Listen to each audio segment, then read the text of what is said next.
Hey, everybody, and welcome to another episode of the BJJ Foxcast. I'm your host, Alex Martinez, and today I'm really excited. Well, I'm more excited to have Eddie on the show than I am Tojo, but Eddie Welch is on the show today. If you don't know Eddie, he is, I don't know how to describe him. He is an entrepreneur, a serial entrepreneur, and he runs Aggro brand clothing. Eddie, welcome to the show, man. Glad to be here. Yeah, man. I'm sorry, also Tojo. And if you don't know who Tojo is, look at episode 1. Episode 10, episode 25. I'm just here, as 20, 25? I don't know. Episodes? Yeah. Or how old I am. No, never mind. But Eddie, thanks for doing this, man. Thank you. You and I have talked about getting you on the show pretty much since it started. Every time I see you at a tournament, I was like, gotta get you on the show. For those of you that don't know, Eddie is the founder and owner of Aggro brand clothing. And Aggro brand is well known within the jiu-jitsu community in general. It used to be more of an Arizona, California thing, but I've seen you everywhere pretty much. So that's pretty cool. How does it feel to have your brand on people, like, you know what I mean? Like people wearing your stuff. It's crazy. Yeah. Just to see the exposure that we're getting, the growth that we're seeing. It's pretty nuts. I always hear from, it's not so much myself, it's other people, you know, people that are traveling, they'd be like, oh, I was just over here wearing one of your shirts and some guy tapped me on the back and was like, oh, hey, you know Aggro and stuff. He was like, yeah, we were in a tournament in California and we saw their stuff and met the guys. And so, it's been cool to see the growth, both outside of Arizona into California and then across U.S., even international. I had a friend, he was in the Philippines and he was wearing one of our shirts. Yeah. And somebody came up and talked to him about it, and so they were familiar with the brand over there. That's so cool. Australia, so we've been getting some good exposure. Was it really big after the you guys had that booth at the West Coast Trials at the ADCC West Coast Trials? Yeah, that was amazing. Great experience. Mm-hmm. But the exposure that gave for us, we had a really great location. Not that many booths there, right? Yeah. So obviously with all the people that were coming in, it's funny. There was this one time. Gordon Ryan was standing right in front of our booth, and then there was just huge line of people. And, my brother was just like, "Hey, are those people waiting for Aggro stuff?" And I was like, "Not so much." Oh, that's hilarious! Should have gave him a shirt. Yeah, I know, right? Yeah, I've got a story. I've got a story for you. I was at JJ's Cantina in Puerto Peñasco, like Choya Bay, Mexico. Yeah. And I'm standing in line to get food, and I see one of the fanny packs. And it's an Aggro brand fanny pack, and that dude's from Tucson. And so we had a conversation. It was pretty cool, Nice. Yeah. So that's kind of neat, man. What was it like starting out, man? How did the Aggro brand come about? How did that happen? We started. I think it was 2008. I say 2008. I don't know. It's like ish, but for our product and stuff, I always put 2008 because it's kind of easy. Yeah. So it's about that time that we started. We were training at AZ Combat, and we actually started as stand-up guys, me and my brother. So my brother's the other half of the business. Gotcha. He lets me do all the talking. He's more behind the scenes. Gotcha. Yeah. But we were stand-up guys, right? We were training Muay Thai. That was my background, and I got my brother into it. And, eventually we had access to the jiu-jitsu. We just never trained it. Right. So eventually we started, kind of peeking in at the class, and Gustavo was like, come and try a class. Yeah. I was like, yeah, sometimes, we'll get in there. And, we eventually did and, got hooked right away. Yeah. It was training 3-4 days a week, stand up, and then one day jiu-jitsu, and then it was 2 days stand up, 2 days jiu-jitsu, and then it was all jiu-jitsu. Yeah. And it was Trevor Lally. He was the main stand-up coach, the MMA coach there for AZ Combat. He always bugging us. He's like, "What's you up? Guys jiu-jitsu guys now?" I was like, sorry. Yeah. But anyways, that's how we got into jiu-jitsu, and we, after training into it and just kind of really getting hooked in it, the kind of, not only the training, but kind of like that culture that comes along with it, we saw kind of a an opening for clothing, and having a brand that's always been like a dream of mine, Yeah. I thought it was going to be a surf brand, but it ended up being jiu-jitsu, which is, just as fine for me, Yeah. But that was something I was always interested in. I just never thought it was really feasible, Yeah. It always seems that way, right? Like, it seems like that's something for somebody else, right? Out It's of not me. reach. Yeah. It's out of reach. Yeah.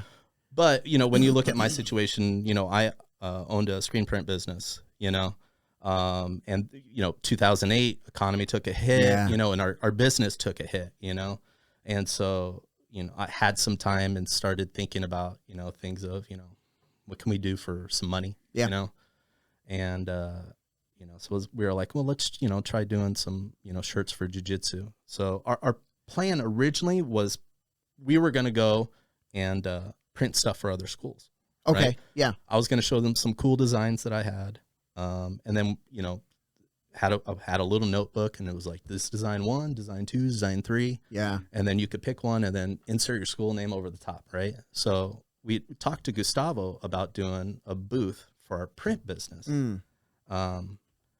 So we went to the tournament. We had a little 6-foot table. Yeah. Where was he having the tournaments back then? It was Westwood High School.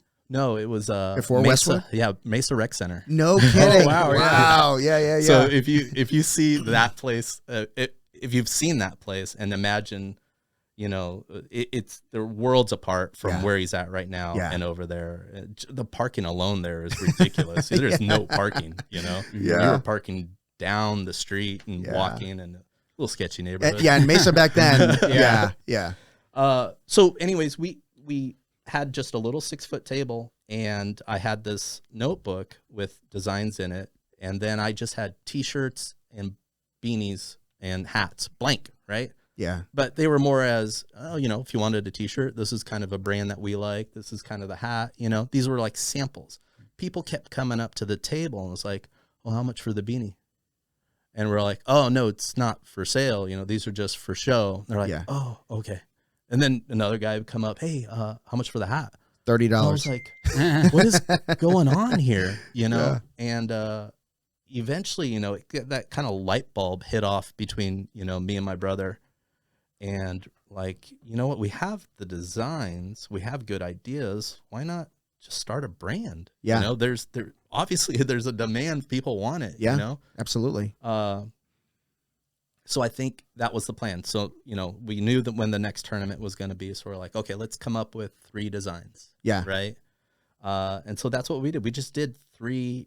We didn't even have a name yet for the brand. Right. We were just going to go and sell jiu-jitsu shirts. Yeah. Right. Yeah. We were training at the time, and we didn't really we weren't thinking brand wise. We were just thinking like, maybe let's just make some designs and sell them. So we just came up with 3 kind of generic jiu-jitsu shirts, right? Yeah.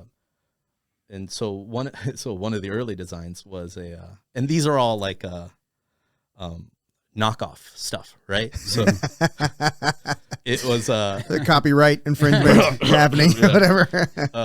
What's the statute of limitations? What was 2008? About now, we're good. Yeah. So the funny thing is, none of that stuff has Aggro on it. So, Okay. So one of the first designs was the Intel logo. Yeah. Right. And it said instead of Intel inside, it said Jiu-Jitsu inside. Okay. Right. I think the second one was the Jack Daniels design, right? Those are always a hit. Yeah. Yeah. It's that type of stuff, right? And I think the third design was, it may have been the arm bars. Oh, no kidding. That's like probably one of our best sellers. I have the hoodie. Right. It's like everybody has some sort of version of it. Yeah. Has picked it up. It's just, there's such a connection between, that was one of your original designs? One of the original designs from that's 2000. Yeah, it would have been 2000, middle towards the end of 2008. Wow. Yeah. Okay. Sorry, I didn't mean to interrupt you, but that's pretty cool. No, man. it's pretty funny because I've seen that design been knocked off by a few different other companies. Yes. And it's hard for me to really get upset about it because it's a knockoff itself, right? I mean, yeah. But I mean, I don't know. I guess I have a perspective of there's plenty of designs out there that you can kind of, peel from and make your own in essence, instead of taking one that already exists, you Yeah. know, because I get people that always ask me, there's one, it was like the Subway logo, and it said submit, right? And it was like, you guys should do that. And I was like, somebody already did it. Yeah. Well, I don't really want to do something that somebody already did. That's not, you know, that's so, you know, we try to stay away from stuff like that. But I mean, that was kind of our entry into it, you know, and we just started to see the growth from there. But it also was a thing to where we didn't want that to be our kind of shtick, you know. We were more creative than that, you know. We wanted to have our own designs, you know, our own look, our own style, you know. And so you know, that's when we started coming up with the name for the brand. And then kind of it's evolved since we started it into where it is right now, the look of the logo and the concept. But Was it always Aggro though? It always been Aggro.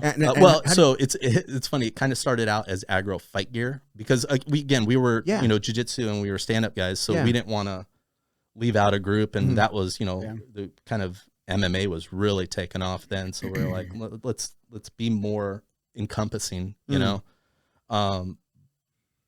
But then we just kind of found that we were just really jiu-jitsu guys. Yeah, you know? Yeah, that's cool. And so that's where we just went to just Aggro brand, because it still left us open to go back towards that, you know, and that's something that we are working on. We are working on some like Muay Thai shorts, you know, and, you know, especially our no-gi stuff. A lot of the MMA guys use our no-gi stuff, you know, so it doesn't matter if you do jiu-jitsu or if you're doing strictly MMA, you know, you can wear our gear.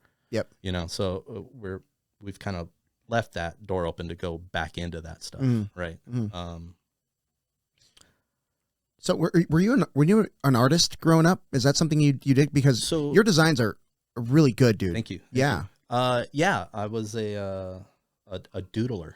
Okay. Yeah. I was that kid in class that always drew in the margins of the, you know, your spiral notebook. Yeah. You know, I was always just drawing something. Trying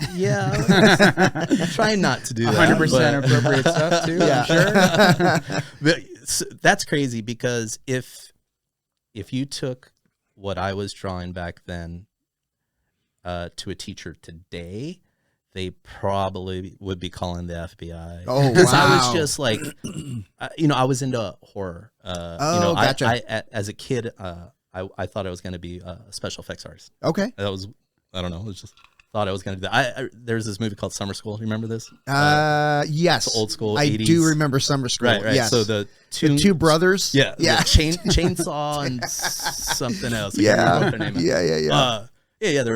They were special effects guys, right? Yeah. I was like, yeah, that's it. You know, I was into horror movies, you know, I was into that whole thing. So yeah, so I would be drawing, you know, like, you know, little decomposed head, or, you know, body parts, you know, an eyeball flying through, you know. And it was just, you know, I was an oddball kid. Yeah. So yeah, you know, I was always drawing stuff. And plus, you know, I read a lot of comics as a kid, you know, so I was always trying to duplicate what I would see in comics, you know, so I was trying to draw from memory, you know, a lot of that stuff. So always drawing. And I think I've always kind of leaned towards being artistic and artistic expression, you know, regardless of what it was in, whether it's just some sort of design aspect. That's what I wanted to kind of channel my creativity through, you know.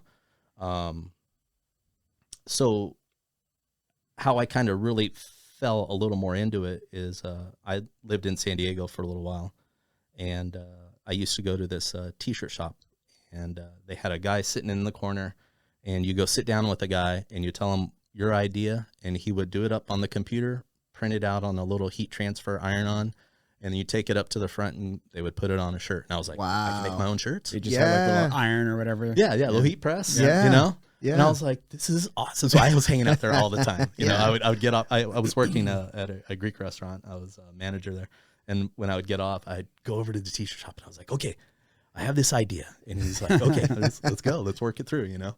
And he would pull out all these different fonts for me and stuff. And I was like, let's start it through the top. And, You know, so Was that even like Adobe Illustrator days where it was Illustrator, yeah. Okay. Yeah. Wow. Yeah, you could just you could give him your design and be like, hey, Yeah, he print would this. scan it in. He would either scan it in, or we would start from like clip art and then manipulate things. You know, add to, subtract. You know, kind of. Man, it was just so many things you could do. Right.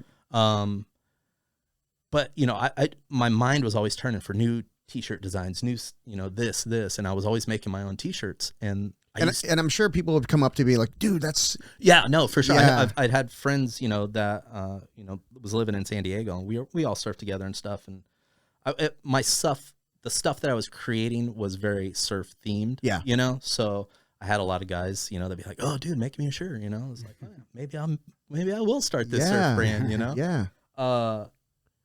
But I used to bug him so much because I was in there all the time. He's like, dude, you want a job? And I was like, nah, man. I was like, I'm completely alien, working with a computer, I was like, this is like completely foreign to me. And I think I barely used a computer at home for email, maybe, yeah. maybe a little Napster, Right. maybe. AOL Instant Messenger. Right. Honestly, I don't think I even was using that. Wow. Wow. No, I was barely using a computer. So, that the whole concept to me just didn't seem attainable, right? And he just was like, dude, he's like, trust me, it's so easy. He's like, I can teach you. He's like, you have the starting point of what it is that you need, the creativity, Yeah. Everything else. He's like, and I'm sure like you've watched me do this stuff. Is like you can do it. Yeah. It's like I can tell. And I was like, I'll give it a shot. I thought about it, and I wasn't liking where I was at work. Yeah. I'd been in the restaurant bar industry forever, and it was growing on me. I was becoming the angry. I wasn't waiting tables at the time, but I was becoming that kind of concept of that angry waiter. Yeah. The guy that's just, dude, you've been waiting tables too long. Yeah. You got to find something different. You just don't love it anymore. A year is too long. Yeah. Yep. So, I hate working in restaurants. yeah, man, it was just wearing on me. I was having nightmares about, wait, I forgot this person's order. Oh, shoot, man. I've Yeah. got 30 people, 30 new tables. Yeah. And, it was just like, I don't have any clothes on, It's like, it was those things. I was like, I didn't like that feeling anymore, So, I decided to take a demotion at work. I was managing the place, and I sat down with the owner. I was like, listen, I'm just not into this anymore. I'd like to go to, just waiting tables, which seems weird, but it was a means to an end, right? Yeah. Yeah. And then I was like, I told the guy at the shop, I was like, I can do, a couple days a week, and then we'll see how it goes from there. And, so I was doing both, and just really, I just picked it up. This is all in San Diego? Yeah. Okay. Yeah. Wow. Yeah. Okay. Just really, Illustrator just came really easy to me. And before I knew it, I was just like, boom, creating this and that. Wow. And I was doing the same thing. So now we had, instead of one guy sitting there, it was two guys back there, and people would come and sit down. And, you had anybody from a kid, in high school that wanted a cool shirt to a business person that has a paint business and didn't have a logo, but wants to make shirts and wanted a cool logo. So that to me was like, I get to design a logo for somebody. Yeah. This is awesome. Yeah. That's cool. So I was pumped. I loved it. I really, really dug into the whole graphic design thing. No schooling. I hesitate to call myself a professional graphic designer because I know professional graphic designers, and those guys, they have a lot of great knowledge, about graphic design. Mm-hmm. And I respect that, but I like where I come from because I'm not restricted to the rules per se. Yeah. Right. And because they tend to do that. I noticed that it's like, oh, well, you're not really supposed to do that in design. Like, right. Yeah. There's like balance and like all there's like it's like lots of theory that goes into all that stuff. Yeah. If it looks good to me, then I'm gonna roll with it. I don't have those restrictions. And you're like similar to me because I have like some experience with Illustrator too. I actually took a class in college over it, and it's like when you see someone who really knows Illustrator, you're like, those guys do magic. Yeah. Right. But I can still make a logo, right? Like logos and clip art type stuff is easy, especially when you have kind of an idea what you're going to do. Yeah. And I consider myself always a student, right? I'm always wanting to continue to learn, right? Yeah. And that's the great thing about things like YouTube and Instagram, social media. There are some great sources for, like, I was trying to figure out how to do something with I'm not good with Photoshop. That's my huge weakness is Photoshop, but we in t-shirt design and stuff, you just don't use it often, but there are applications for it. Sure. And so I was just trying to figure something out, and just between searching on YouTube and a few guys that I follow on Instagram, I was like, boom, man, I was like being able to figure stuff out. There's like step by step tutorials on YouTube. It's crazy. Yeah. And they work interchangeably, Illustrator and Photoshop too. Yeah, importing back and forth. Yeah. So when did you start the screen printing business? How did that come about? So I was working as a graphic designer at the t-shirt shop. So what eventually happened was I quit the restaurant business. I was like, wow, I'm out. Nice. Because they were like, was this like right after you stepped down? You're like, oh, be a server, and then you never showed up again. No, I was still waiting tables because the one big draw of that is it's easy money. Yeah, it really is, because you go and work that 4 day. hours, and I could pull in $100, $50 cash, just for a really short period of time. Yeah. Just work the rush, right? Yeah. Yeah. And so, and I was good at it, I'm good with people, I think, which is kind of weird for me because I'm a very shy person, actually. Yeah. Like if you meet me outside of those realms, I tend to keep to myself. I tend to don't really open up and talk too much. But it was weird inside that restaurant atmosphere. I was like, no, this is my job. I have to talk to people. Right. And my money depended on it. Yeah, that's true. So it was like I morphed into this different person that was personable and engaging and smiling and making eye contact, which I'm horrible at. You must have been exhausted after work. Just go home and just crash. Yeah. But I eventually I had enough of that, and they had enough business at the print shop for me to go full time. Wow. And they were willing to offer a decent pay, and plus I could get bonuses. Depending on how many orders, screen print orders we can pull in, because they were really trying to pump up their screen print. Gotcha. And not really focus too much on the one-off iron-on shirts, And so that was the big thing, is really pump up the screen printing, and all the orders that you pull in, you'll get a percentage of. So nice. I was starting to make good money. So the difference, the one-offs are basically just like a sticker that you're heating on. Iron-on. An iron-on, yeah. And then the screen printing is actual ink. Yeah, correct. So I went full time at the print shop, and I learned the ins and outs of the business. Went over to the print shop and learned, watch for the guys, because one of the biggest problems we had was miscommunication. Right? If you don't understand the screen print process, you don't understand what is and isn't possible. Right. Gotcha. So sometimes I would design stuff and maybe like, boom, send it out. And they're like, dude, we can't print this. I was like, why not? I was like, I can see it. It's on the screen. It's good to go. Yeah. Did you guys make screens in house, or did you guys have to like? Yeah. They did everything, burn all the screens, and they actually used to stretch their own screens there. Oh, really? Yeah. Okay. That's kind of a crazy thing. Yeah. Time consuming. I've done it once, like not the stretching the screens, but the burning of the screens. It's cool. It's a really cool process. Yeah. It's neat. Yeah. Yeah. It's also changed a lot, because it used to be, they used to have to hand cut stencils. Oh no, mine wasn't like that. Now we just print. You print your blue screen, or you print your isolation for the blue or whatever, like ink a color. transparency, basically, with like the ink on it. Yeah. I forgot what I was talking about. We're talking about getting into the screen printing. The screen print business. I learned the ins and outs of it, right? So I kept progressing at the place. Between me and the other guy, we really grew their business. It was tremendous. It used to be just one single table in the corner, right? And then all of Wow. a sudden it was 2 tables in the corner, and then it was 2 tables up at the front, and then we had this whole back section behind us.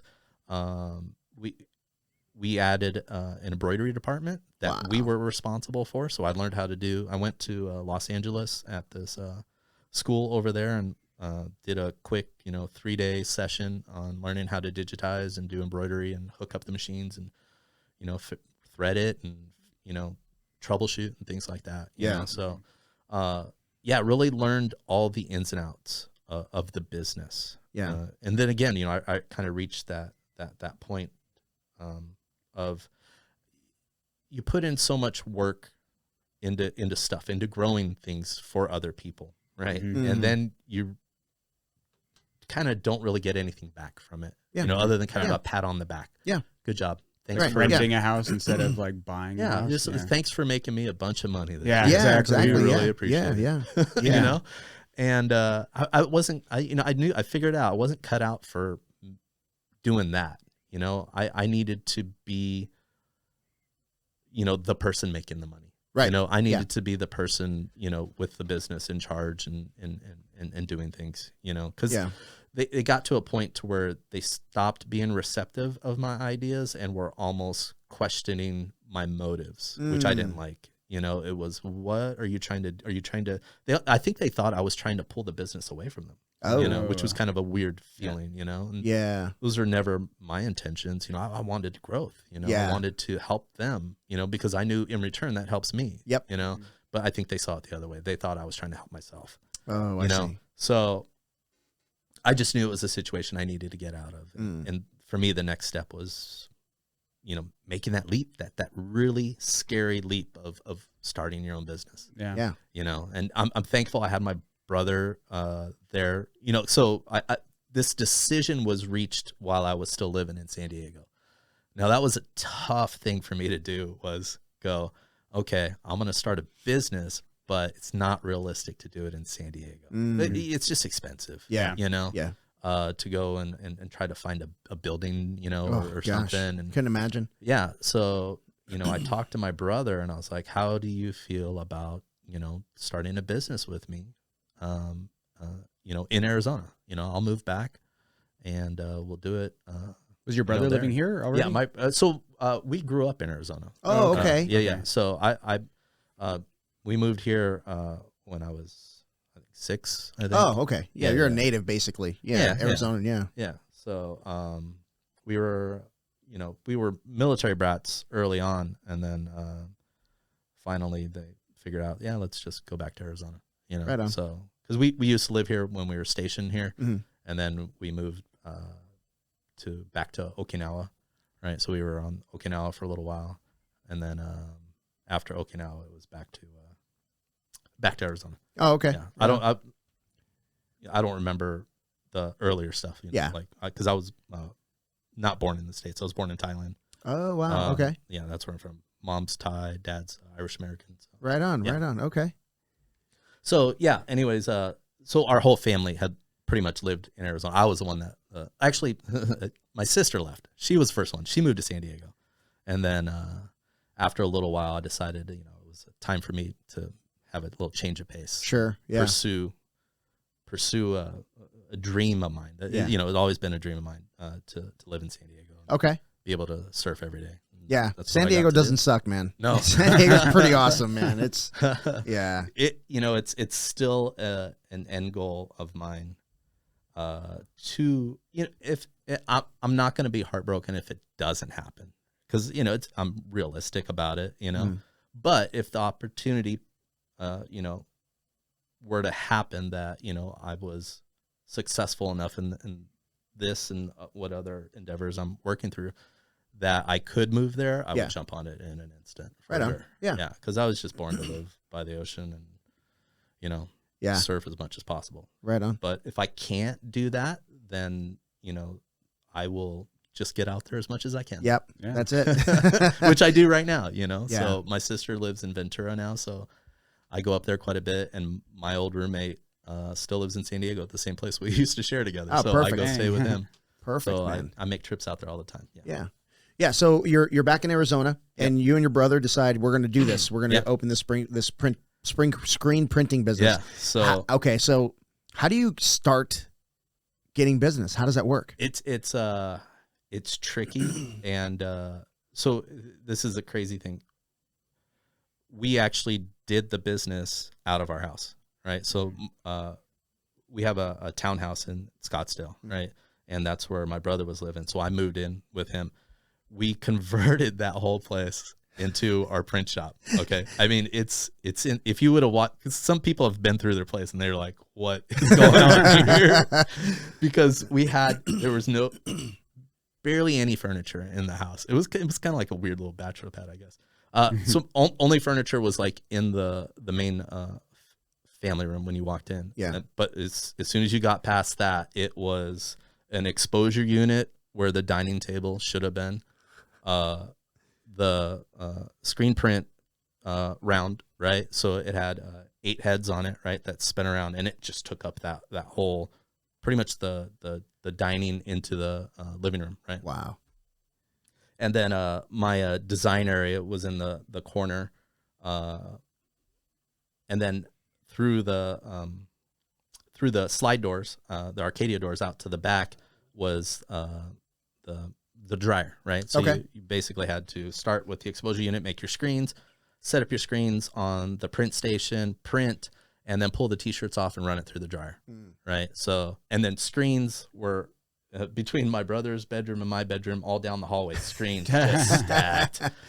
Yeah. You know, it was, we were rinsing screens in my shower. You know, so my shower is like blue on the inside Yeah, from totally. all the exposure everything. stuff, you know.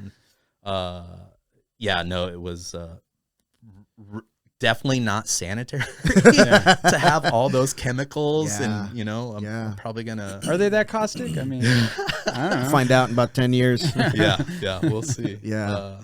What about storage of the actual shirts? Like, I mean, I'm assuming you had a bedroom dedicated. Yes, Yeah. yes. So we had fortunately had a 3-bedroom. Okay. Okay. So we had one bedroom that was dedicated to storing, you know, all the stuff. Yeah. So eventually, what happened was, finding business.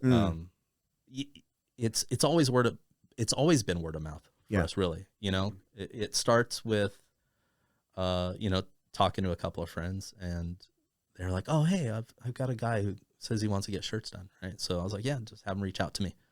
And the guy reaches out, and then, you know, he gets his shirts made, done. He's happy, and then he's wearing them for his work and somebody's that has a business. Because usually when you're in a business, you know other people in business, right? And so it's kind of a common thing. Is, "Oh, hey, who did your shirts?" Yeah. You know. And I was like, "Oh yeah, contact these guys. They're doing them. You know, they did a good job." And that's just how we spread word of mouth. We've never really did any What advertising. year was your first order? Yeah. What's that? What year was your first order? Right when I moved out here. What year was that?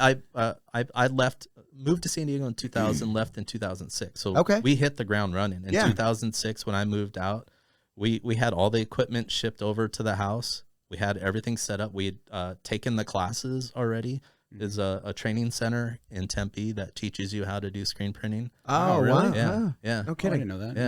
Yeah. So we went and took the classes there and learned that. And then our first order, wow, man, this is crazy. So our first order was from my cousin. So he was a fighter pilot, right? He used to fly F-15s. Okay. And then, so he knew a squadron in Alaska that, I think it was Alaska. It was Alaska or Vegas. I can't remember. But they needed shirts done anyways. But what they needed done was super tricky. It was a anti-aircraft tank, right? It just had these missiles on it and stuff. And it was aggressor squadron, you know. And I guess their squadron is the ones that goes in and takes out those missiles. Right? Oh, okay. Yeah, Okay. so that's why they wanted that on the shirt. But they wanted it photorealistic. Oh, wow. And Okay. that's when you do screen printing, photorealistic stuff is so tricky. Because each color is its own layer. So more than that, you're blending, Okay. right? So and so the tricky part is, number one, building the separations, of trying to figure out what needs to be separated for colors and how it needs to lay over each other, right? Because you're going to use a process called CMYK, right? And it's going to be printing those 4 colors, right? But you need to figure out how to do it properly so that those colors kind of meld with each other and they essentially blend and start creating other colors. Right. Oh, I see. It's, I mean, talk about going into the deep end right away. You know, it wasn't some simple, one color, boom, you're off some softball league. Yeah. Right. I was like, why some couldn't jiu-jitsu school? Yeah, some jiu-jitsu school. Why couldn't that have been our first order? No, it was Aggressor Squadron. You know, but we fortunately had the right programs to help us with the separations, and then we just went at it and got really lucky, and it came out. I'm still to this day, I'm amazed at how good the print was. I was like in shock. I was like, so there's software programs that like do that. Yeah, they're called for you? RIP. They're called RIP programs. Okay, and they will essentially. Is that RIP or RIP? RIT? RIP. Okay. Yeah. They will essentially figure out how to separate colors, whether you're doing spot color printing or whether you're doing CMYK printing. And then you can make halftone adjustments for it and really fine tune it. But yeah, and from where we had it back then, it was still kind of new, but to where it's advanced now is insane. Yeah. Like the things that you're capable of doing with it. It still scares me, because it's just, it's one of those things where you never know really how it's going to look until you actually start printing it. Yeah. And you're like, oh, okay, yeah, this actually looks pretty good. So you can actually do like live looking like prints now? Yeah. Oh, really? Yeah. Because I always like pictured screen printing being more like cartoony, like right, cartoonish, block edges, colors. I mean, the tricky thing is, for me, the harder thing to do is gradient, right? For sure, fade from one color to another, right? Because with those photorealistic, you have so many colors overlapping that you kind of get away with some mistakes because they're not really that noticeable, right? But when you're trying to do, like, let's say a blue fade into a purple and then, into, green or whatever. Yeah.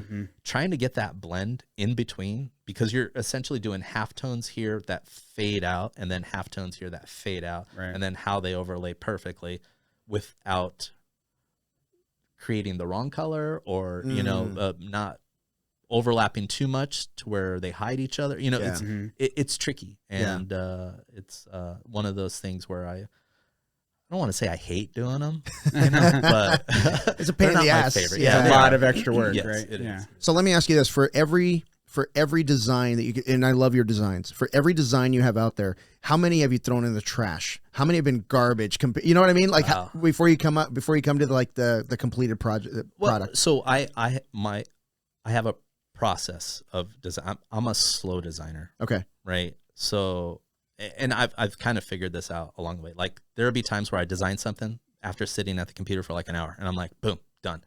And I'm like, cool. All right. I like it. And then we go to print it and do it. And then next day I was like, I should have changed that. Oh, wow. I should have done this. And then, so now I started figuring out, okay, what I need to do is when I design something, step away from the computer, right? Just walk away from the computer, let it sit there. And, because I'm always thinking about it. It's always in the back of my head, so I will eventually, something will be like, oh man, you should try this. And then I'll go and yes, that's I like it. That. I like that. I like that. And then, but it keeps going from there, and so my brother told me, he's like, okay, dude, there comes a point to where it's like you're trying to do too much, right? You know, so you need to know that balance, right? Of giving yourself time, but also not trying to give yourself too much time. I think that's like a big thing in just artistic people that are artistic in general, right? Because a lot of painters say, a lot of their paintings are actually never finished, right? Yeah. According to them, right? They're just like, I could still, but they're like, it takes gotta another walk away. person to kind of go, it's done. Yeah.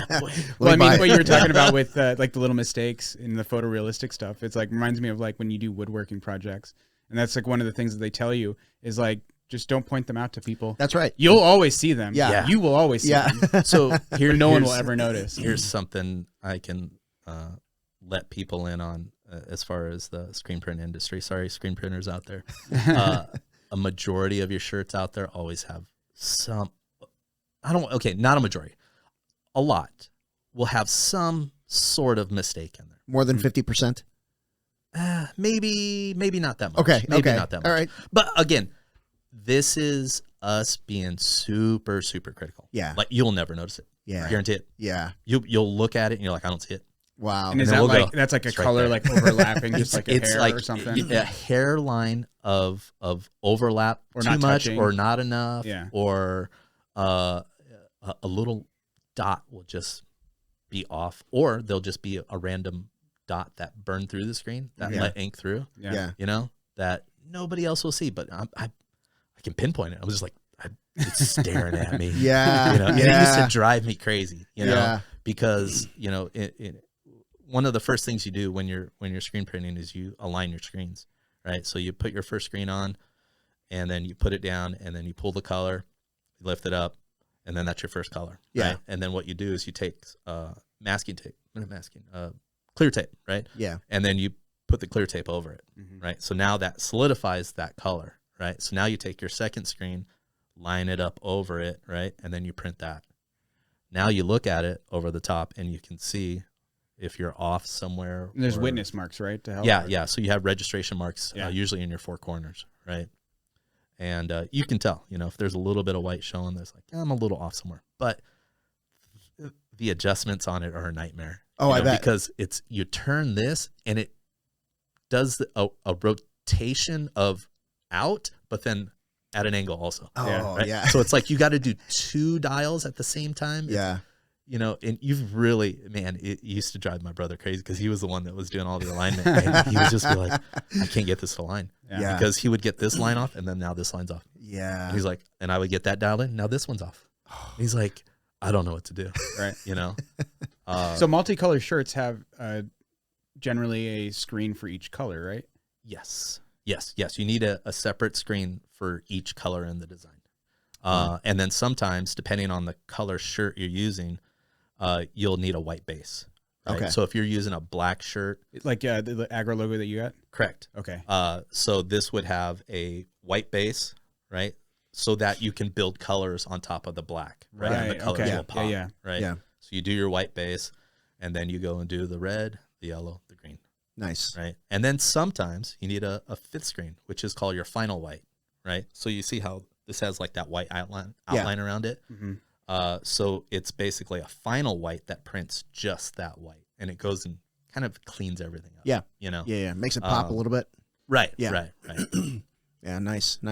So, so this podcast is like aligns exactly with what you do. So we're about jiu-jitsu, we're about entrepreneurship, and we're also about living a healthy lifestyle. So let's talk about rolling for beer. So we had this Healthy. conversation. We had this conversation downstairs, and I am super excited about rolling for beer. Tell me how that came about. It's at Tipsy Cactus in Mesa. Yes. And so tell me how the conversation first came up to like, you know what? This looks like a good place for jiu-jitsu. How did that happen? You know, me and my brother are fond of craft beers. Okay. So, you know, a lot of our discussions, you know, kind of brainstorm sessions usually happen over a beer, you know? Yeah.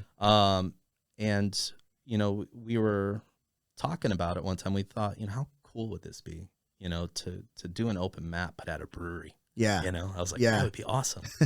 And it was just something that was always turning in my head. And eventually I brought the idea up to one of my friends who happened to work at a tap house.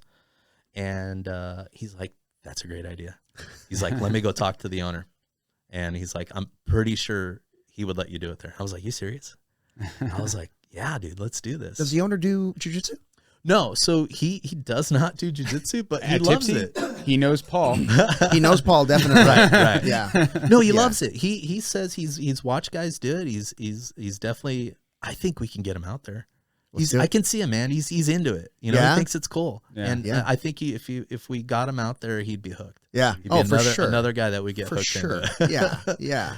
I know we're probably getting there, but when's the next one?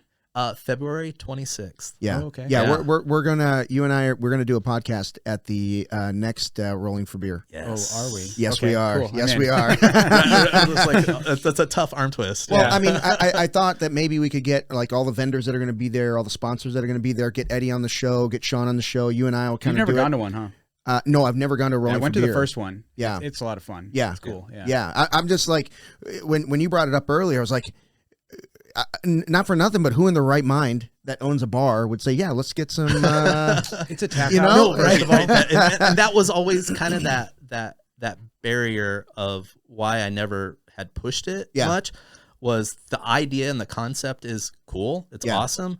But talking these people, and especially if they know nothing about jiu-jitsu, Yeah. right? They're like, yeah, you want us to let some guys come in and beat the crap out of each other at a bar and It's then like drink? backyard fights or something. Yeah, they're like, Yeah. no, we want no part. What kind of, you know, I can see, you know, like Yeah. how they might perceive that, you know. Yeah. But he Take your karate somewhere else. but he Yeah. had seen it, you know. Obviously, he's right down the road from Navas, Yeah. you know. So those guys have been in there before, you know. And Yeah. he's familiar with it. He knows all the UFC stuff, you Yeah. know, and he's just he's receptive to new ideas that are gonna essentially help his business. Yeah. You know, because I know a lot of those guys. I've actually been in there, and I was like, oh hey, Yeah, you're at Roll for yeah. Beer. And he's like, yeah, you know, it's like I never heard of this place before, but he's like, I like it. I love It's the right down idea. the road from me. He's like, so I come and hang out here every. And they once have in a while. food truck there and everything. Yeah. It's Well, cool. here's the cool part that I didn't know. Here's a really cool part. It like, you know, everybody wants to know like a somebody on the inside, and you know, maybe like if you're in a restaurant that a buddy owns when nobody's in there and it's just you and the cook, that you just feel kind of cool. That's the same situation Yeah. you're in. So they clear all of the tables and chairs out, and you just have mats. And it's a couple hours before the place opens. Yeah. So then you put the place back together and they open for business. That is a cool concept, man. I awesome. love that. It's so much fun. And you know, the original kind of concept was, you know, to really bring people together. Yeah. You know, because that's what jiu-jitsu can do. You know, when we remove those politics that can come with it, you know, it can really unite and bring people together, you know, over the common interest of not only jiu-jitsu, but, you know, beer. There's a lot of guys out there that train jiu-jitsu that also happen to like beer, craft beers, whatever. You guys did a your collab interest. too, right? So we kinda, yes, we had them do a beer for us, but it wasn't a specific brew that we asked for. It was just they recanned something for us with our label on it. So cool. Yeah. Yeah, that's Yeah. neat, man. So, you know, that's another like kind of, you know, high point for me is I got to create a beer label for myself. Was that the you know? 6-pack you were going to bring and you didn't? Yes. I am so bummed, man. I regret not doing that. But it, you know,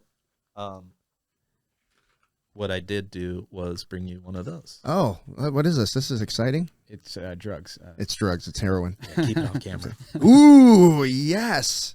It's a butterfly knife, dude. Careful with the bottle opener. Bam. Church key, baby. Flip it over. I love it. What's that? Flip it over. Flip it over. Yeah, logo's on that. Oh, nice. Rolling for beer. Rolling for beer official. Look at that. All right. So, Maybe if you showed up to one, you'd be able to should've. buy one of those. Long so, time ago. so yeah, the Instagram is the Roll for Beer Official. Yep. Yeah, you can find us there. We usually try to do updates as far as when the next one is going to be. So I'm working on a flyer right now for the one on February 26th. nice.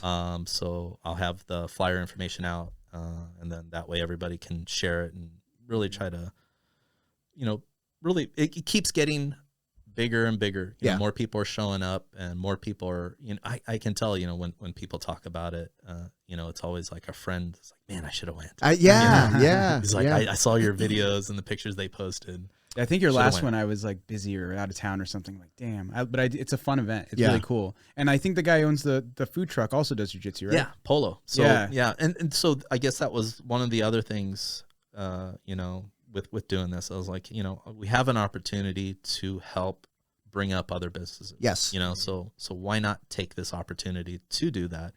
So that's why, we really tried to get other guys involved, so we've got Greg with Control, physical therapy. We've got Christian from Flow Grips. Yeah. So he does some workout equipment that are really jiu-jitsu specific. He's got like these sleeve grips that you can really work a whole bunch of different exercises for. And actually, Greg and him are going to work on some videos together. Oh, nice. And they may do I think they may do a demo at the next Roll for Beer that we do. Nice. Oh, that'd be cool. To really demonstrate the equipment that he does and what you can do with it. Yeah. Obviously, we have Polo with he has two different food trucks. He has the Beignet and Coffee Shack. Yep. And then he has the Lemongrass. Yep. The Lemongrass Shack. And but he hasn't been doing the Lemongrass one, so it's just been the Beignet and Coffee one. Yeah. So anybody that's been to a tournament in Arizona has either purchased something from the truck or walked by that truck. He is at every event. Yes. And he's a super cool guy. He's a black belt, right? Black belt? No. Blue belt, I think. Blue belt? Yeah. Purple. I think he may be purple now. Oh. He's one of the belts. What? He is definitely a belt. he is definitely a jiu-jitsu guy. He's not a white. Not a white. Yeah. But I think it's important that we point out that there is a lot of like if you look at I hate to call it a subculture, but a jiu-jitsu subculture are people trying to monetize their passion, right? Yes. Trying to make a living through jiu-jitsu. And, obviously a beignet is not exactly a jiu-jitsu thing, but he's a jiu-jitsu guy that supports a lot of jiu-jitsu tournaments and stuff like that. And super cool guy, Polo. He's awesome. So I'm looking forward to seeing him there. Obviously you'll be there with some of your gear, right? And, for sure. So tell me about that. What are you trying to accomplish with the I understand sales, right? And exposure, but you talk about bringing the community together, and how are you bridging that gap between schools that may or may not go to open mats or stuff like that? Is it just like, hey, we're in a tap house, so no harm, no foul? I mean, that's the hope. Yeah. I'm hoping the concept of breaking bread over beer, or just something that besides jiu-jitsu. Yeah. Right. Yeah. Because I think if you just present an open mat, that becomes I don't know, Yeah. what school is that from? Or Exactly. Who's going to be Yeah. there, or are we going to be welcome there? Right. But we really push the concept of, no flags, just everybody's welcome. Yeah. Yeah. That's You're cool. all welcome. I mean, all I think levels. it's nice in Phoenix in general, though. I think most schools are pretty open to cross training. It is. We have And a general community, I think, of jiu-jitsu is like pretty accepting, I think, for the most part. It is, but you still have kind of that lingering little bit. But then beyond that, though, I think there tends to be people have impressions of other schools. Sure. And so that's what I'm hoping to do is kind of break down those by bringing those people together and realizing that, hey, these guys are cool from this school, these guys, because, it's not just a gi thing and it's not just a no gi thing. We have guys from 10th Planet showing up. Yeah, that's cool. Yeah. And Name names. and everybody's welcome at this, whether you're doing gi, whether you're doing no gi. There are guys that show up and they have their gi on, and then by the time it's towards the end, they've gone down to no gi. Yeah. And they're able to work both in. There are guys that are just there for no gi stuff.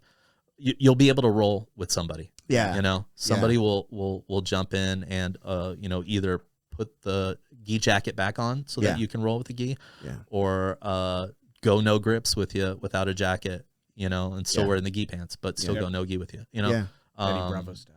Yeah. I'll sacrifice my time on the mat and I'll sit out so that someone else may have a chance to roll at the bar while drinking a beer. Nobody wants to roll with you. Yeah, I hear you. Yeah. You just bleed on them. Yeah, that's true. That's my move. That's my move. That's the other cool thing is, I used to think at first when we were doing this that people would show up for the jiu-jitsu, right? Have a beer and then bail. There are people that hang out there for quite a bit, which is cool. And I definitely want to put forward the idea that we're trying to encourage a responsible way of approaching this. Yeah, right? yeah, we don't want anybody to get trashed, right? Yeah, and be driving home. Yeah, so for sure. Yeah. If you are going to the event and I'm a one and done person. Yeah. Right.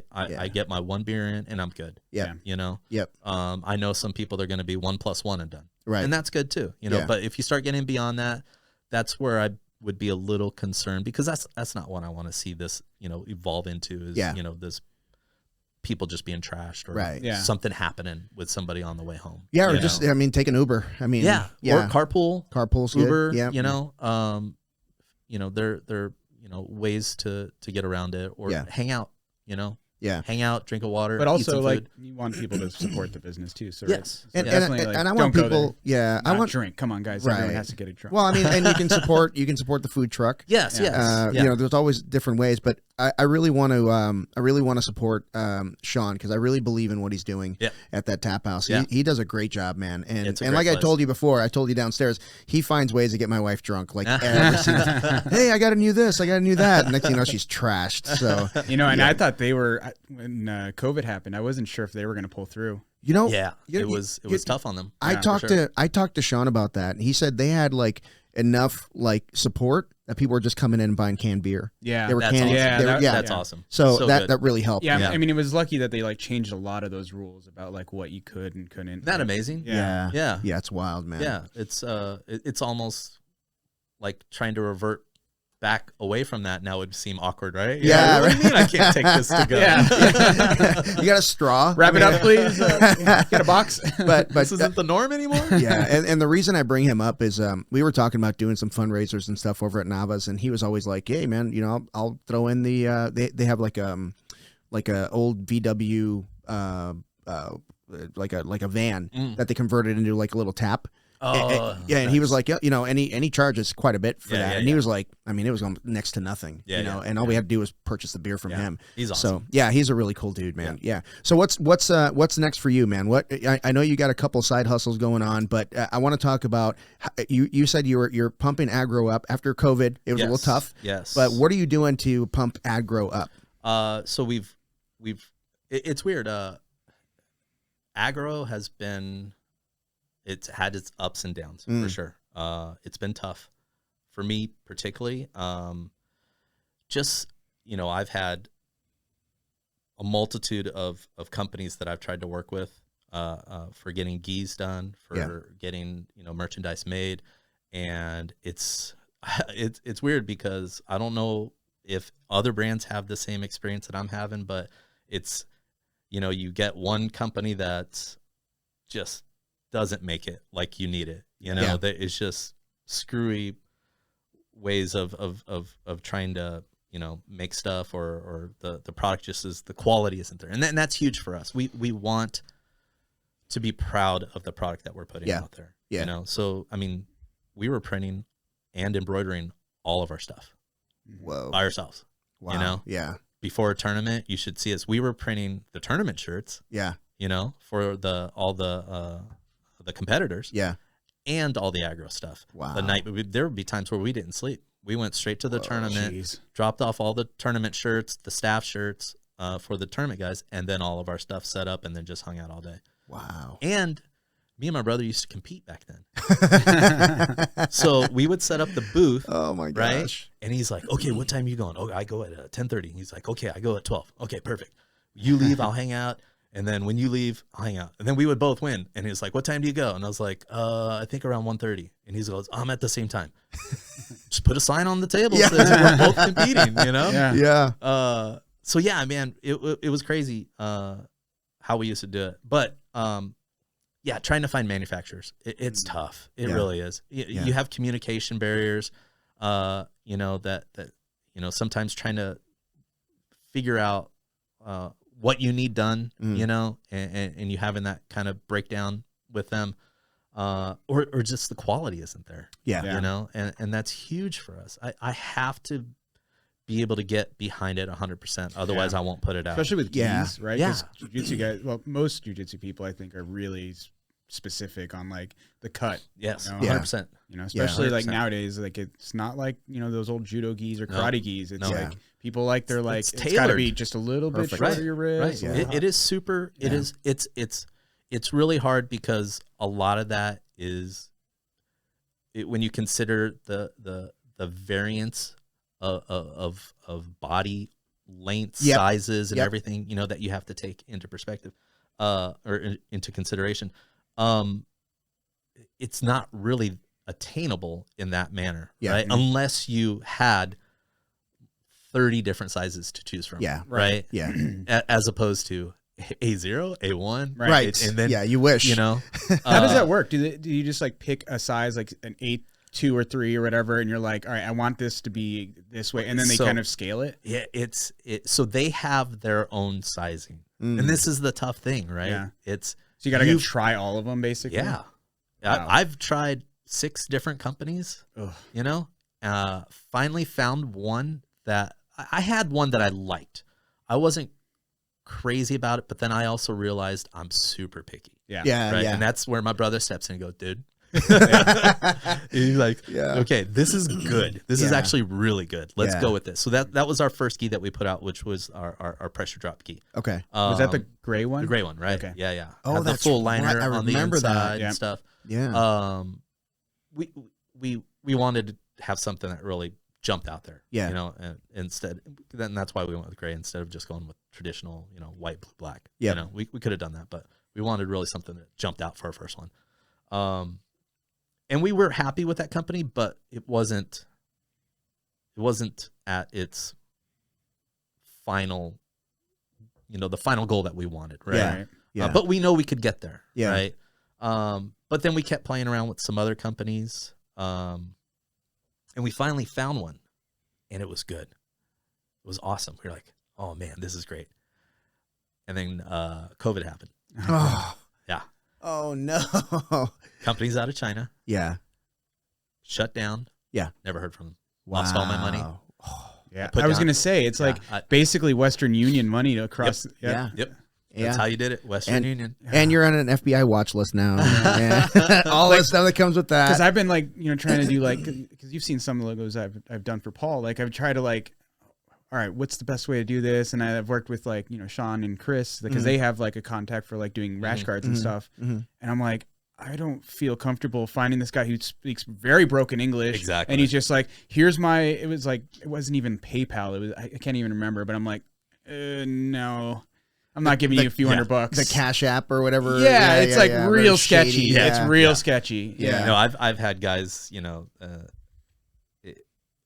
whether it's I always felt comfortable wanting to do PayPal, right? Yeah. And they were like, oh no, I need you to wire it Western Union. I was like, man, Western Union's a big red flag, right? it is, because once that money hits them, that's it. That's it. Yeah, there's There's no guarantees. refunds. It's all Yeah. faith, Get man. it Yeah. back, you Yeah. know.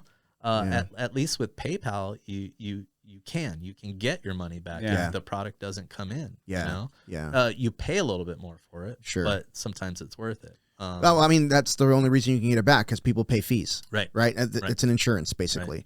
But, like you, I love what you said about, it's got to make the grade, right? Yes. You're not Yeah. just going to take anything. I'm okay with people saying that my academy is too expensive. I'm okay with that, man. Sure. Awesome. I'm not okay with saying that the jiu-jitsu sucks. Yeah.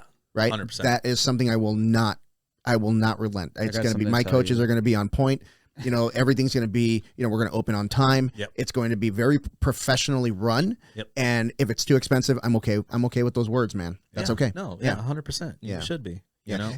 You know, And stand by your product, and that's essentially what you're doing. You are standing by your product. Yeah. And you're either going to appreciate it, which is awesome. Yeah. Because you see it, and if you don't, that's okay. Man. It's You okay. can't please everybody. that's right. Yeah. And that's what I found out in designing. I when I started out designing, I was designing for other people, and I didn't like those designs, to be honest Yeah. with you. Yeah. I was Yeah. like, I don't really care for them. So I changed it. I started designing for myself. Yeah. I in love it. hopes that if it's good enough for me and Right, that yeah. people would like it too, and that's worked out pretty good. So Well, I mean, I'm now cool you with That have will always so work out. many different styles of different things and hats. so yeah. Yeah. And that's one of the other things is I try not to like paint our brand into a corner like for a particular style or limit ourselves, right? Because I see a lot of brands out there that have guys stuff only. Yep. Right. Yep. No women's stuff, or it's just a women's brand. Yeah. No guy stuff. Yeah. We have women's, we have kids, Yeah. we had toddler stuff. That Yeah. we just started doing just because there's so many guys in jiu-jitsu like, hey, dude, do you have any 3 Ts, 4 Ts? You know, we'll make some stuff. You know? Yeah. If there's a demand, right, Yeah. meet it. But so just to your point about your designs and why, like, I know an aggro design when I see it. You've put your stamp on it. It's really cool. But I've seen some other. I've been to other tournaments where there's like booths set up, and you see things like are just like knockoff stuff, like the crossface and the this and that. Yes. I can't tell you what the name of their company is. No, right. I can tell you, like, oh, that's kind of cool. They did a little Chick-fil-A thing, kind of play on Chick-fil-A. That's kind of cool. You're talking about like that booth that's like always at all the IBJJF stuff. Yeah, It's like very like. Name the company. I don't know. Right. I thought it was just called jujitsu. but yeah, so I can see where your passion is. Like, yeah, you will do some play on words, but you also have your stamp on your brand. I love it, dude. Yeah, You did a we're great really job. our goal was to really focus on developing designs and styles for aggro. You know, that didn't rely on the gimmick. Yeah. Right. Yeah. It just so You don't want to be like a gift shop where it's no just, Right. Yeah. right. Yeah. And I mean I get it. We still carry that stuff. You know we still sell the armbar shirt. Yeah. You know Yeah. some of the other stuff we've dropped off. Right. Sure. But the armbar I don't think we'll ever get rid of that. Yeah. Dude, There, it's Are you there's talking about the Star Wars one? yeah. yeah. Okay. There's It's another arm bars. Sorry. So when we go do Sorry, tournaments, my there is another booth that actually carries that same shirt. No way. Yeah. Same way. They do the same. It's everything? exact same. Wait, is it your shirt or is it they just started printing it themselves? Well, no, it's they printed it themselves. Oh, okay. But it's But it's the your exact logo. same Okay. design. No, I know what you're talking about. That's that company that we're talking They about. put it in Yeah. order with Eddie. Like, Yeah. Okay. But you know what? I honestly don't care. No. Yeah. It doesn't, you know, it is what it is. Yeah. You know, I have no control over that. Yeah. But I'm also not relying on I do it because people like it. Yeah. And I know people kids, they get excited about Yeah. that shirt. Yeah, When they they do. see it, people build a connection. But I'm hoping they can build a connection with that to the aggro stuff. Yeah. And that's where I've really started to get excited about the idea that we had people coming up going, "Do you just have a shirt that says aggro, the logo?" Yeah. And I love that. I was Yeah, like, man. that's great. I love don't like need to your put- normal brand, like your hat. Like I love it, just clean. Yeah, that looks It's just cool. like it's the I love Aggro it too. brand. But you know? I was never sure that people would want to wear just the brand. I didn't need to add any gimmick to it. I Yeah. didn't need to say jiu-jitsu. Right. Right? Yeah. Yeah. And that's the other thing that I liked. It was one of those things where it kind of speaks for itself. And if you're in this little club, you know, Yeah. right? yeah. And so it's like kind of that hidden communication that if somebody walks into a bar and they're wearing an aggro shirt, chances are they either do jiu-jitsu or they're one of my relatives. right. And very good chance it's probably one of my relatives because they support me to no end. Yeah. And they wear my stuff all the time. Yeah. And I wouldn't be surprised if you were ever wearing our aggro stuff that one of them has tapped you on the shoulders going, "Hey, our brother owns that." Yeah. Yeah. Or Yeah, my man. nephew owns that. Or, What, you know. what was it like? What was it like when you saw people you didn't know wearing your stuff? Crazy. Yeah. It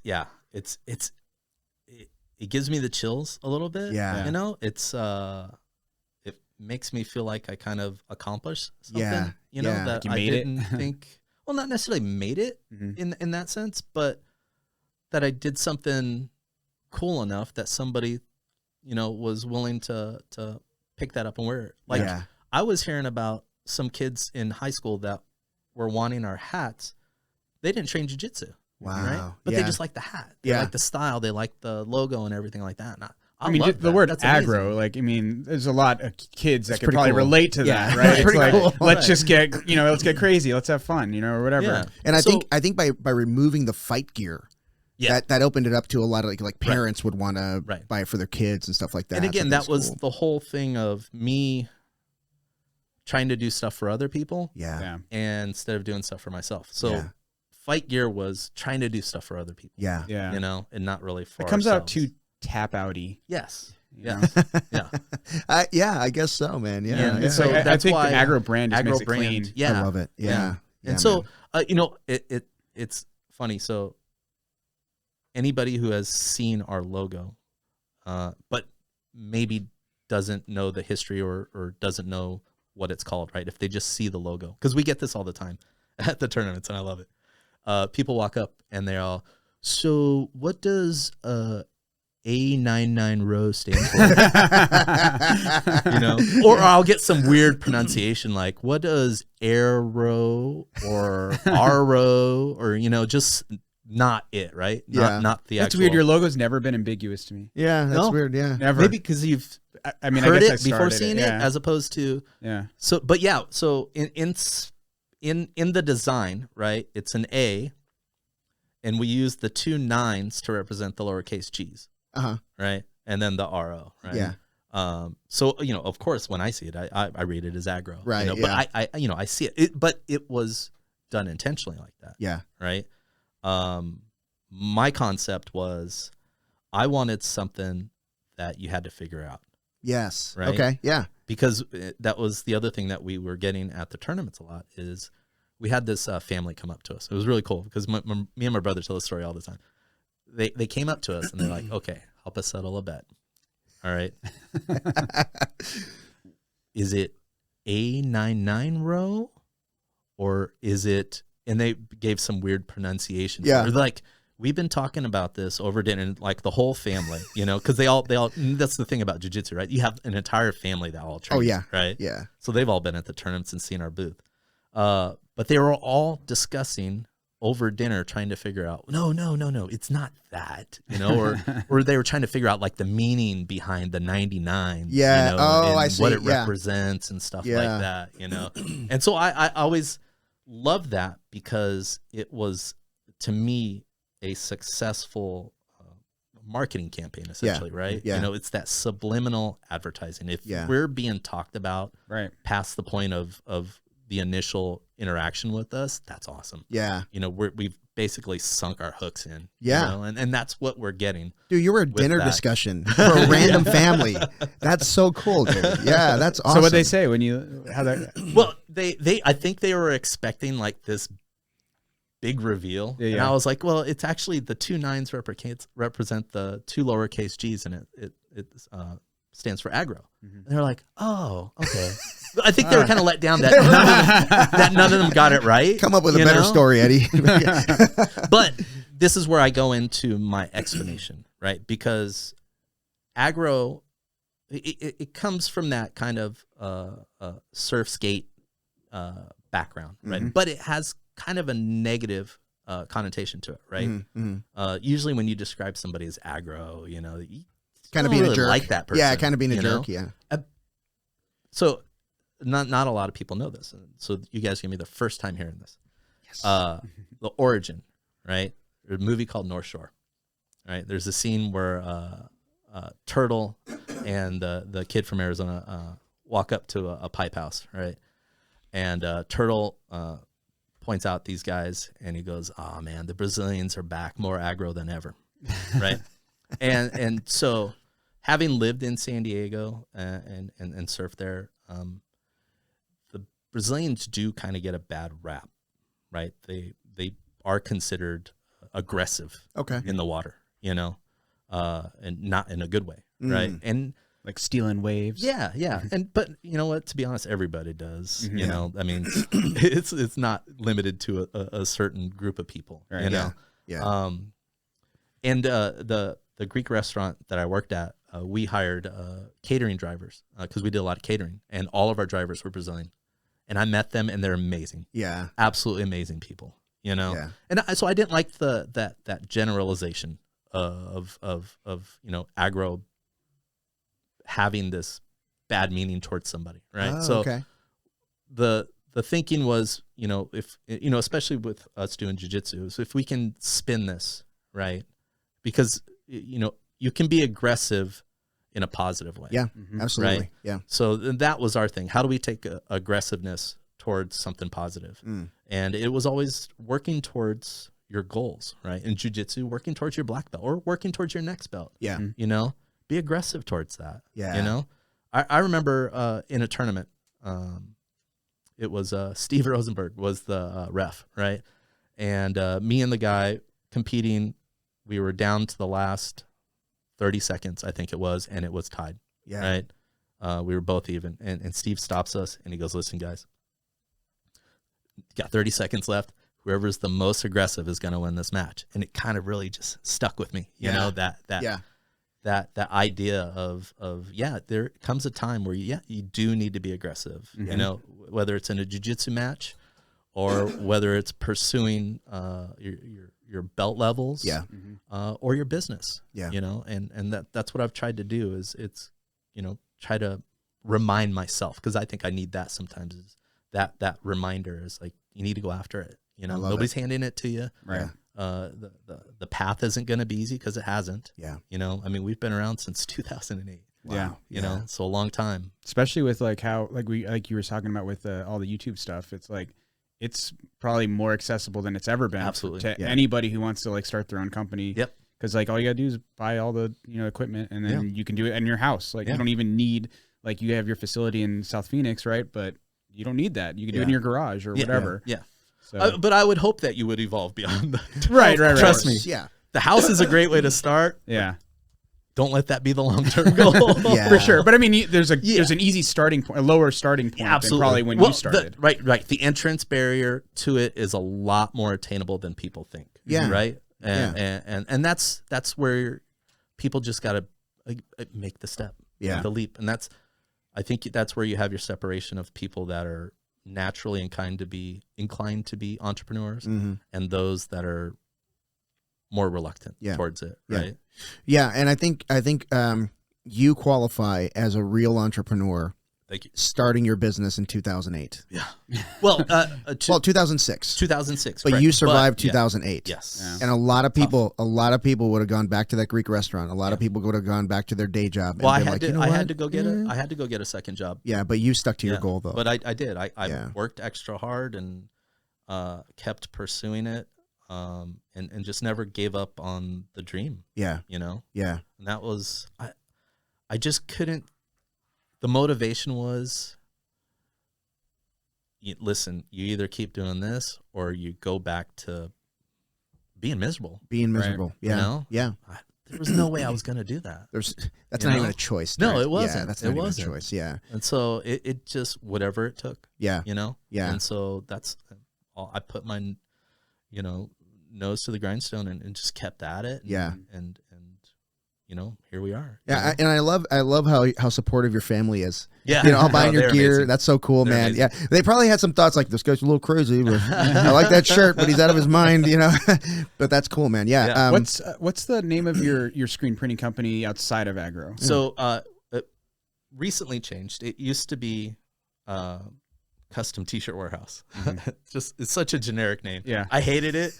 But it was in my. You needed to put something on the LLC. At the time, it was like I never really thought about making it personable. I thought about making it clear. Yeah. Well, we know what he does. Yeah. Custom T-shirt warehouse. Damn right. Yeah. That's what we do. But I recently, was really thinking about it, and like I said, I was mainly going off of word of mouth with the business, right?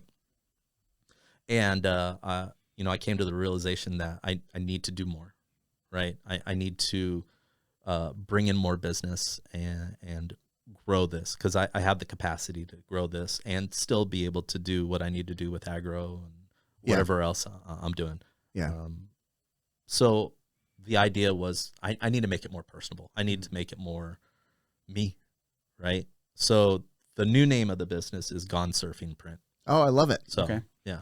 Gone Surfing Print. And do you take orders from everybody and anybody, small and big, whatever? Absolutely. Yeah. Okay. So, and that's a great thing about what I'm capable of doing, and with technology that they have available, it's advanced so much.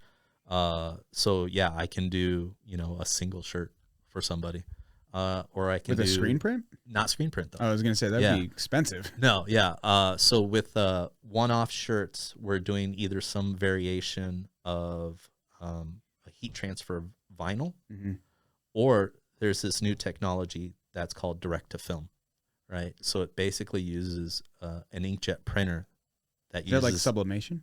No, sublimation is a special ink that the ink gets absorbed into the product. Right, okay. But a lot of limitations with that. Yeah, that's a tough one. Probably couldn't to do. blend with that. It has to be all polyester. Polyester, 100% polyester. Gotcha. It won't do it into cotton. So yeah, it was just too many restrictions for that. It's nice to have for certain things, but I try not to rely on it too much. I push more towards the other stuff. So direct-to-film is an inkjet printer, right? But it uses special ink. This special ink is like a really, I don't want to say diluted, but a thinned down screen print ink, essentially, right? And so it prints it onto this film, right? And then you heat press that onto the shirt. Okay. The shirt that I'm wearing right now is done with direct-to-film. Oh, nice. Oh, wow. Okay. Yeah. So So it doesn't most come- people looking at it would be like, I would never be able to tell. Right. Yeah. You know, It's like I think like a lot of those like one-offs where it's like a sticker, right? And you Yeah. feel like it feels like a Right. sticker. It like, peels after a while. Yeah. right. So this has been washed. You know, it's been dried. Yeah. I wear it all the time, and it's again, it's not indestructible. Right. Yeah. Right. Screen printing is not indestructible. Right. None of them Right. are, right? Right. Yeah. Yeah. So eventually, through enough washes, through enough wear, depending on how you dry and wash your stuff, and obviously hot water and heat is going to be the enemy. yeah. So yeah, you can get cracking and things Sure. like that, but it's got a really good wash life to it. Nice. I like it a lot because I get to experiment because Yeah. I wasn't sure about this shirt that I was going to do. Right. Yeah. Right. So I was like, I'll try it. Yeah. I can do one. Yeah. Most people don't have that kind of liberty to be able to do that. Right? Right, right. They've got to go to a screen printer, said, okay, well, we've got this design. It was like, okay, minimum orders, 2 dozen, 3 Right. dozen, 4 Yeah. dozen, whatever. Do you like run samples then like that, or do you? What's that? Do you run like a sample? Like, if you say you have an idea for a shirt or whatever, you'll run a sample like through that one-off process, and then decide if you want to actually invest in a screen not print. necessarily. For this, I was just because of the multicolor design with on the chest right here. I kind of knew that I was going to actually stick with the direct-to-film for this. Okay. So this is going to be how it's done for, the final product. Yeah. Right. Which is lower cost in general. Not necessarily. Okay. But it just, it allows you to obtain something a little bit different than what screen printing would do. Okay. Right. This has a really thinner, smoother feel to it. Okay. Whereas, especially when you're doing multicolor stuff onto a dark shirt on screen printing, Yeah. you can tend to feel it. It's a little thicker. Yeah. in the ink, you Yeah. know? And so I wanted something more smoother, Okay. that was nice and that you didn't really Can feel I feel it. that? I just Yeah. want it. Oh, okay. Yeah. Nice. Yeah. Yeah. So yeah, it's just a cool new technology that we've been playing around with, and we use it for some stuff. And again, for a person that wants a single shirt, like whether it's some sort of saying for a friend's birthday or anniversary or, Sure. or for themselves, or Yeah. whatever it is, we have a process most likely that's going to be able to do it, Nice. so Okay. yeah. Right on, man. What's it cost to get like a shirt for like say like if someone wanted that shirt? So cost is one of those things. You would have to know all the details. Yeah. Okay. Right? Yeah. It'd be like walking into a dealership and go, how much for a black car? Oh. Right. Yeah. Right? Yeah, It'd yeah, be yeah. like, well, which car did you want? You want a tow Which package? accessories did Yeah. you want? So Right. this is the same thing with screen printing. And this is why when people ask me for a quote, my reply to them is, I need to know the type of shirt that you want. Mm-hmm. Because they'll say, I'm thinking about getting T-shirts and hoodies. How much for it? Depending on what kind of T-shirt do you want, Yeah. right? Because you can Yeah. get anything from a nice next level shirt, or do you want just a basic Gildan? Mm-hmm. You know, Mm, yeah. is You it going want to be the a next level 50-50 blend, or is it going to be a tri-blend? Yeah. Yeah. Is it going to be a basic tee? Is it going to be a long tee? Yeah. Or, If you're going to order shirts, quit screwing around and just order the next level shirts. Yeah. Yes, no right? shit. Yeah. Because Hey. make it a shirt that someone's gonna wear. Yeah, make it. Even if they don't like what's on it, they'll wear it because those shirts are awesome. Isn't that They're crazy? so comfy. And that's what I try to tell the customers all the time. I was like, you want these shirts are going to become walking billboards for your Yeah. business. Yeah. They Yeah. are, right? So make a shirt somebody's going to want to wear. Mhm. And from my experience, I've found that, and not sponsored by Next Level, but Right, hey, yeah. if you want to hook it up, Next Right. Level, let's go. I think that's Yeah. what this are. They're so comfy. They're and they fit amazing. Perfect. The fit's perfect. Yeah. The material super soft, right? Makes you They look more hold fit than up. you are. Isn't that amazing? Shots Except for the fired. tri-blend. Shots fired. I've noticed the tri-blends tend to hug in weird places. Yeah, yeah, You know, yeah. so yeah. Yeah. Like this one's a blend, right? I think that one's the 60-40 blend. So not Okay. the tri blend, but Okay. it's the next one. The Yeah, I next love one. these Yeah. ones. These ones Yeah. are always like super comfy, and I think that's kind of Yeah, that looks like a 60-40 blend. Yeah, also. 60-40 on this one. So listen, we've been going for an hour and a half. Okay. And I don't want to cut you off. I No, love the for great sure. conversation, but I want to be respectful of your time. Let everybody know where they can find you, how to find your brand, and everything like that. So I guess start with Aggro. We have the website, agrobrand.com. Keep an eye out. We're adding some new stuff. We've been really working on our no-gi stuff, so a lot of our new no-gi stuff is going to be added to the site soon, and then we've got like new shirts like this and other stuff that we'll be adding to there. We're on Instagram, Aggro_brand. And then the screen print business, Gone Surfing Print. You can go to the Instagram for it, so Gone Surfing Print, or you can go to the website, gonesurfingprint.com. And then Roll for Beer. Yes. We've got the Instagram for Roll for Beer. It's rollforbeer_official. Okay. And you said February 26th. February 26th is the next one. Tipsy Cactus in Mesa. We will be live Yes. for hell that yeah. one. We're going to be live. Are you for going to that one. research how to do it better Yes, this time? I am. I'm going to research it. Oh, it was awful. It was awful the last time I did it, but it worked out. It worked out. We got quite a few views. What time is it usually? I can't remember. If I remember correctly, we usually start it at 10. It goes from 10 to 12:30. Okay. That way it gives us a half hour to break everything down, break the mats down, and put the place back to normal because they officially open up to the public at 1. Yeah. Okay. And so, yeah. So Tipsy Cactus on the 26th of February 26th. at 10 a.m. Yeah. There'll be a food truck there. The Beignet and Coffee Shack will be there. I believe Control Physical Therapy. Greg will be there. So if you want to talk with him, if you've got any questions for him relating to his field, he's more than happy to always speak with people. Previous guest of the show. Yeah. Previous guest of episode 7. And so, all of our fix my knee. sponsors, all of our sponsors will be there. Flow Grips. We also have a jerky sponsor. What? Really? Friggin' Jerk. Friggin' Jerk. All right. He's local guy. Yeah. We'll makes get them all on the amazing podcast. We'll get stuff. them all on. Yeah. So he usually doesn't show up there. He just sends sample packs that we usually give out. But I'll see if he can swing by there. That would be cool. I'd love to have him. All right, folks. If you love the podcast, even if you just like the podcast, like and subscribe on YouTube. Check us out on Instagram at the BJJ Foxcast. We also have a website. Don't go to that. I haven't spent any time on that thing. Facebook page. And Eddie, thank you so much for doing this, man. I appreciate you. I appreciate it.